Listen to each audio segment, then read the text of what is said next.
The theme of this year's APEC summit, building inclusive economies. In other words, making sure that as economies grow, it isn't just the rich getting richer and the poor staying poor.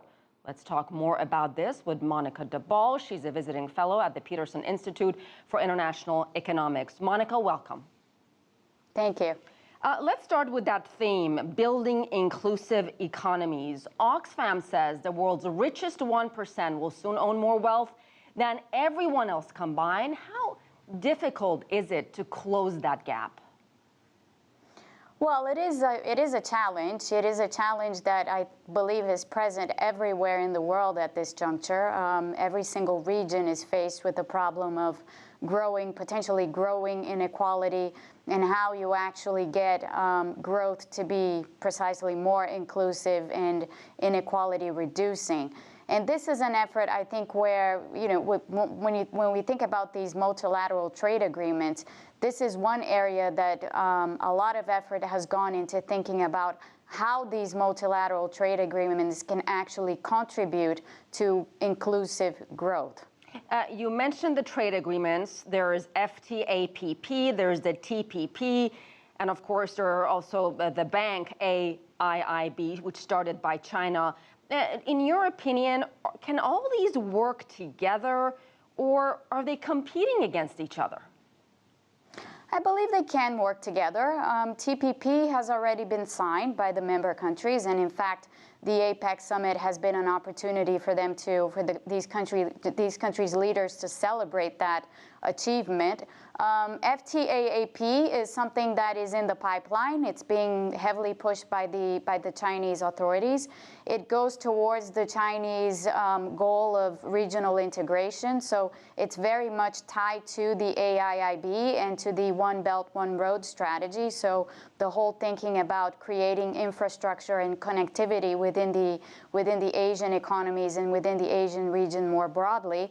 But they don't have to be, and they certainly are not at this point, competing efforts. TPP is advancing, has advanced already more than FTAAP. FTAAP is still in a sort of evaluation phase. There's an impact study that is being planned for 2016. So these things will move forward, and they will, in some sense, have to find a way to move forward in harmony. Monica, China has successfully lifted more than 1 billion people out of poverty, and they're determined to do that with another 70 million. Clearly, they've done something right here. Is this something other nations can follow? I believe so, and I think the whole effort towards regional integration and what we're seeing around the world, this push for greater regional integration in different parts of the world, is something that can certainly lead us down that path, of having that kind of inclusive growth, reduction in inequality of the sort that we've seen in countries like China. China was able to do this, of course, because it did benefit for many, many years of very high growth. So when you do have that kind of growth trajectory as China has had, it does make it easier to lift a lot of people out of poverty.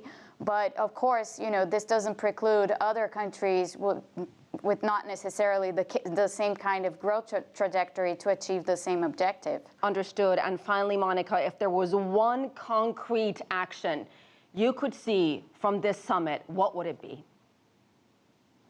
Well, I think there needs to be greater conversation between the two sides, in particular the U.S. and China, on how to harmonize these efforts that are being led by both sides. So in the Chinese case, the One Belt, One Road, the AIIB, the regional agreements, the FTAAP. On the U.S. side, the TPP. How can these things converse? Because it is by making these things converse that we will reach these goals of greater integration, greater inclusion, and reduction in inequality. All right, Monica De Bolle, thank you so much for your time.